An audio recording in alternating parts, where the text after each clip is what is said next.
Picture this: America's mighty auto industry, once the unshakable symbol of global industrial dominance, is now on the ropes. For over a century, Detroit's Big Three, Ford, GM, and Stellantis, formerly Chrysler, have led the charge in shaping how the world drives. But the game has changed. The EV revolution is rewriting all the rules, and while American giants are struggling to transition, fierce competition is rising fast from Asia. Leading the charge is China's BYD, the world's largest EV manufacturer, along with Vietnam's ambitious VinFast and South Korea's ultra-efficient Hyundai Kia powerhouse. These brands aren't just exporting cars, they're exporting entire visions of the future. Cheaper, smarter, faster. And they're storming into the US and global markets with an aggressive appetite. This isn't just competition, it's a full-scale industry assault. So buckle up. Today we're diving deep into how these foreign forces are shaking the foundations of America's auto industry. In just under 2 decades, BYD has transformed from a modest battery manufacturer into the biggest electric vehicle company on Earth. And no, that's not hyperbole. Backed by Chinese government policy, massive R&D investment, and an unmatched command of its supply chain, BYD has achieved vertical integration that American companies only dream of. It manufactures its own batteries, chips, and key EV components in-house, reducing costs while increasing efficiency. While Tesla was once the EV king, BYD dethroned it in 2023 by delivering more electric vehicles globally, at lower prices and with ever-expanding product lines ranging from compact city cars to luxury sedans. And it's not stopping in China. BYD is aggressively expanding across Europe, Latin America, and now the United States, eyeing a direct challenge to legacy automakers on their home turf. BYD's vehicles are modern, affordable, and technologically sophisticated, and they come without the branding baggage that US automakers now face. With growing American interest in low-cost EVs, BYD is poised to become not just a disruptor, but the new standard. VinFast might be new on the global scene, but don't let that fool you. This is a brand with explosive ambition and deep pockets. As part of Vietnam's powerful Vingroup conglomerate, VinFast has thrown billions into scaling up its EV production and establishing itself as a serious global player. In a matter of a few years, VinFast went from building gas-powered cars to going all in on electric vehicles. And now it's entering foreign markets at breakneck speed.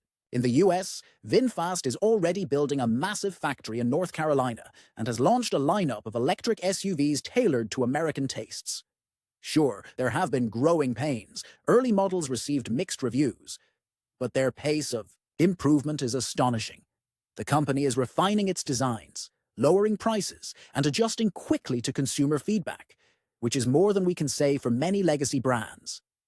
VinFast understands that to succeed in America, it must act quickly and boldly, and with strategic government support, tax incentives, and a hunger to prove Vietnam can compete with China and the West, VinFast could be a future juggernaut.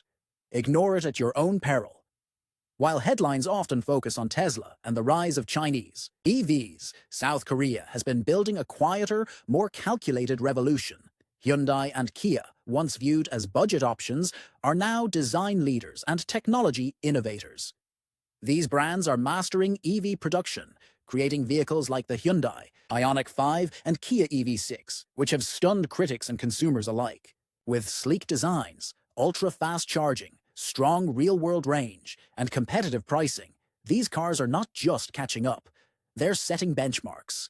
Even more impressive is Korea's investment in the entire EV ecosystem, from battery technology via SK On and LG Energy Solution to smart manufacturing powered by AI and automation. Hyundai is also building a massive EV factory in Georgia, betting big on American soil while outperforming many US brands in electrification readiness. While Ford and GM struggle with recalls and union disputes, South Korean automakers are winning trust and building a reputation for reliability in the EV space. And they're doing it while maintaining profitability. With a combination of sharp design, strategic alliances, and relentless execution, South Korea isn't just in the game. It's rewriting the playbook. The heart of the American auto industry lies in its legacy, and that may be its greatest weakness today. While Ford, GM and Stellantis dominate pickup truck and SUV sales. They've struggled to pivot quickly and effectively toward the EV transition.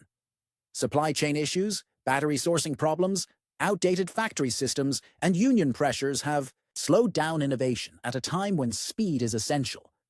Legacy automakers are burdened by aging dealer networks, bloated model lineups, and decades of bureaucratic inertia.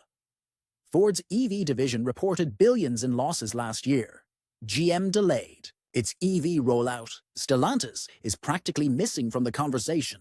And while Tesla remains America's brightest star, even it is facing pressure from Chinese and Korean competitors in both innovation and pricing. The US is losing ground not only in manufacturing capacity, but in global EV leadership. And if current trends hold, American automakers could become secondary players in a future they helped create. Without swift strategic shifts, bold investments, and a clear national industrial policy, the American auto industry risks becoming the next Kodak or Nokia, famous but irrelevant in a changed world. So where does America go from here? The truth is, the US still holds immense potential. It boasts world-class engineering talent, deep automotive heritage, and emerging EV players like Rivian and Lucid that could help push innovation forward. But potential alone won't stop the bleeding. The US auto industry needs a comprehensive strategy to compete. That means reshoring critical manufacturing, investing in battery supply chains, simplifying product lines, building public charging infrastructure, and working with, not against, labor to prepare the workforce for the EV future. Government policy also matters. Industrial strategy needs to focus not just on subsidies, but on long-term competitiveness. Most importantly, automakers must rediscover what made American cars great: innovation, boldness, and world-class execution. Because the competition isn't slowing down. BYD is coming. VinFast is coming. Korea is already here. And if the US doesn't respond with urgency and vision, it risks handing over the keys to the future of mobility to the very rivals it's underestimating today. What do you think? Can American automakers weather this global storm, or are we witnessing the end of an era? Drop your thoughts in the comments below, and let's talk about the future of cars, competition, and innovation. Don't forget to like, subscribe, and hit that notification bell so you don't miss our deep dives into the most important transformations shaping our world. Thanks for watching. Stay informed, stay curious, and keep driving forward. Electric vehicles are no longer just about transportation. They are tools of global economic power and geopolitical leverage. China has realized this faster than anyone. By dominating battery production, rare earth minerals, and component supply chains, China holds the keys to the EV future. Over 75% of global battery cell production comes from China. It controls upwards of 60% of global lithium refining, and nearly all the midstream processing of materials like graphite, cobalt, and manganese. That's not a coincidence. It's industrial strategy. By nurturing companies like BYD, CATL, and NIO under long-term government planning, China is not just competing, it's positioning EV dominance as a strategic weapon. If the US wants to decouple or protect its industries, it faces a chilling reality. Without Chinese components, the American EV sector could grind to a halt. Even the Inflation Reduction Act, which aims to reshore battery production, struggles to offset decades of neglect and offshoring. The threat is real. America's energy independence, economic security, and industrial resilience are now entangled with foreign supply chains, and its adversaries are very aware of that fact. Global EV price war has begun, and American automakers are already bleeding. In China, BYD is selling electric sedans for under $10,000. Even in Europe, BYD and MG, now owned by China's SAIC, are undercutting legacy brands by thousands of dollars. Meanwhile, Hyundai and Kia offer high-tech EVs for 10–20% less than similarly equipped Ford or GM vehicles. Why? Because these companies have ruthlessly optimized their manufacturing, battery tech, and logistics. They're also not as tied down by unions, legacy pension systems, or outdated dealership structures. In contrast, American automakers are asking consumers to pay more for less. Slower charging, shorter range, heavier vehicles, and constant software glitches. Even Tesla, once the king of affordability, is now losing the price advantage as Asian rivals scale up. The average price of a new EV in the US still hovers near $50,000, while BYD's Dolphin or Seagull EVs sell for one-fourth of that in China. If the US can't figure out how to build cheap EVs quickly, it's going to lose the middle market entirely. And that's where the war is really being fought. One of the most entrenched structural weaknesses in the American auto system is the traditional dealership model. While Tesla and foreign brands increasingly use direct-to-consumer sales, American legacy brands are still shackled to sprawling, bloated dealer networks that drain efficiency and hurt customer experience. Consumers hate the outdated sales tactics, the haggling, the fees, and foreign challengers know it. Hyundai and Kia are investing in digital retail platforms. VinFast is skipping dealers altogether. BYD is building minimalist experience centers that mimic Apple stores. Meanwhile, Ford and GM are stuck negotiating franchise laws in 50 states just to modernize their sales. This creates friction, delays EV adoption, and frustrates buyers who are already overwhelmed by charging anxiety and high prices. Worse yet, dealerships often resist selling EVs because they require less maintenance, and that means lower service revenue. The result? A broken customer pipeline, just when new buyers need to be educated and onboarded into the electric future. If the US doesn't reinvent how it sells cars, it won't matter how good the cars are, because foreign brands will have already stolen the customer relationship. It's not just hardware anymore. The future of cars is software-defined, and American automakers are falling dangerously behind. Tesla led the way with over-the-air updates, autonomous driving features, and a tightly integrated software stack. But now, Hyundai, BYD, and even VinFast are catching up with smart vehicle operating systems, real-time telemetry, AI-powered diagnostics, and seamless mobile integration. BYD's vehicles are being developed with custom in-house chips. Hyundai is working on vehicle-to-grid and smart city integration. Even budget EVs from Asia now come with tech suites that rival Apple CarPlay, Android Auto, voice assistants, and advanced driver assist systems, all for a fraction of the price. Meanwhile, American legacy brands are plagued by buggy infotainment systems, bloated third-party software, and delayed rollouts of promised tech features. Ford's Blue Cruise is behind schedule, GM's Ultra Cruise isn't even on the road, and Stellantis still playing catch-up with basic EV software. In the digital age, whoever controls the code controls the car, and right now, foreign brands are writing America's future. Perhaps the most dangerous trend of all is the subtle but accelerating shift in consumer perception. American car brands have long enjoyed loyalty, but that trust is eroding. Recalls, missed EV targets, inflated pricing, and lackluster innovation have left a sour taste in the mouths of many buyers. On the other hand, South Korean brands are rapidly gaining trust through consistent quality, stylish design, and strong warranties. Chinese brands, once mocked, are now surprising reviewers with build quality and sophistication. Even skeptical American consumers are starting to say, wait, why am I paying more for less just to support a legacy brand? Loyalty is no longer guaranteed, and Gen Z and millennials in particular are more open to new entrants that prioritize tech, design, and affordability. If American brands don't dramatically rebuild consumer trust, the upcoming generation of car buyers may permanently shift their allegiance overseas. Once that trust is gone, it's almost impossible to win back. One of the least talked about, but most consequential, battles inside the American auto industry is happening behind closed factory doors. Unionized labor, once the pride of the USC, industrial Midwest, has become both a political lightning rod and a financial anchor.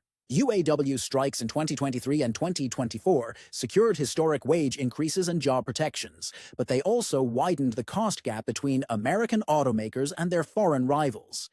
Every Ford F-150 Lightning that rolls off the line is now burdened by wage premiums and legacy retirement obligations that BYD, Hyundai, or VinFast simply don't have. While American workers absolutely deserve a fair share of the EV future, the cost structure of Detroit is starting to look like a relic of the past. Foreign automakers, especially those setting up shop in the American South, are opening non-union plants with modern robotics, lean staffing, and younger labor pools. It's a cold reality. The very fight to protect the American worker may unintentionally accelerate the decline of American auto companies, unless innovation, automation, and new business models step in to reconcile this widening cost chasm. Even as the government pumps billions into EV infrastructure, America is still woefully behind when it comes to charging accessibility, speed, and reliability. Tesla's supercharger network was once a shining exception, but even that advantage is fading as foreign automakers collaborate on their own ultra-fast charging coalitions. Hyundai's eGMP platform supports 800-volt charging, allowing their EVs to charge from 10 to 80% in under 18 minutes, something most American EVs can't touch. BYD is integrating charging solutions into urban planning in China, and VinFast has promised nationwide charging infrastructure in every market it enters. Meanwhile, in the US, rural and even suburban communities remain charging deserts. Broken chargers, confusing payment systems, and incompatible ports frustrate early adopters and turn off new ones. The irony? The world's richest country is being beaten at basic infrastructure by companies operating in far more constrained environments. If the US doesn't fix its fragmented, underfunded charging ecosystem soon, foreign automakers will simply build around it, and Americans. EV adoption will stall out before it ever truly takes off. Government regulation is supposed to level the playing field and accelerate innovation. But in America, climate policy has become a bureaucratic maze of good intentions and unintended consequences. The Inflation Reduction Act poured money into EV incentives and battery manufacturing, but the rules around sourcing, assembly, and eligibility have created confusion and chaos for both consumers and manufacturers. A buyer may get a $7,500 tax credit on one EV, but nothing on another, depending on where parts are mined, where batteries are made, and where final assembly occurs. Meanwhile, foreign brands are rapidly adapting their supply chains to game these same rules. Hyundai is already building massive EV and battery plants in Georgia. VinFast is building in North Carolina. BYD hasn't yet entered the US market directly, but it's only a matter of time. And when it does, it could outmaneuver local players by leaning on Mexico or Canada to qualify under trade rules. At the same time, American automakers are caught in a tug-of-war between stricter EPA mandates and Republican-led rollbacks. The result is uncertainty, bad for business, worse for innovation, and ideal for foreign players who know how to play long-term policy games. If climate regulation doesn't become more consistent and strategic, America may find that it's subsidized its own defeat. America's auto industry isn't just facing competition,